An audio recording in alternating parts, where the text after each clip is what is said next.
دوبارہ اسٹیمپیں لگا لگو کے 15 دن میں رزلٹ دے کے وہاں پہ میرے مخالف کینڈیڈیٹ کو جتایا گیا. میں یہ سمجھتا ہوں کہ یہ ایک ایسا ہی ہے کہ جیسے ایک بچہ اسکول جاتا ہے اور وہ پورا سال اسکول میں جاتا ہے, وہ صبح اسکول جاتا ہے, سبق یاد کرتا ہے, سبق یاد کرنے کے بعد گھر آتا ہے, ہوم ورک کرتا ہے, مگر جب اس کے امتحان کا وقت ہوتا ہے تو اس کو ہیڈ ماسٹر صاحب, اگر کوئی بددیانت ہیڈ ماسٹر اگر وہ اس دوسرے بچے کو لا کے اس کے ساتھ والے کمرے میں بٹھا کے اس کو پیپر کا چیٹنگ کرا دے, اس کے سامنے گائیڈیں رکھ دے, کویشچن پیپرز کے سالو کرا دے اور آخر میں رزلٹ دے دے کہ جو بچہ سارے سال پڑھتا رہا ہے اور جس نے اچھے نمبر لینے تھے اس کو فیل کر دیا گیا اور اس کو پاس کر دیا گیا, تو یہ میں تو سمجھتا ہوں یہ اسی قسم کا ایک ڈرامہ رچایا گیا. چلو یہ میری ذات کی بات بھی نہیں تھی. اس کے بعد میں ہم سپریم کورٹ میں گیا. انشاءاللہ تعالیٰ مجھے امید ہے کہ اللہ تعالیٰ مجھے سپریم کورٹ سے انشاءاللہ تعالیٰ جو ہے وہ میرٹ دے گا اور انشاءاللہ تعالیٰ مجھے ضرور انصاف ملے گا. لیکن میں یہ سمجھتا ہوں کہ یہ جس طریقے سے یہ 2018 والے الیکشن کو ریگ کیا گیا, پری پول جو ہے ریگنگ کی گئی, ڈیورنگ پول ریگنگ کی, پوسٹ الیکشن یہ میری والی پوسٹ الیکشن بالکل اس کو کیا گیا. آج حلقے کی عوام اور پاکستان کی عوام یہ سمجھتی ہے کہ یہ ان کا مینڈیٹ چلایا گیا ہے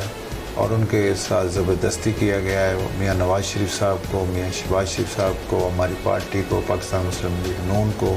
وکٹمائز کیا گیا ہے, ہمارے لیڈرز کو وکٹمائز کیا گیا ہے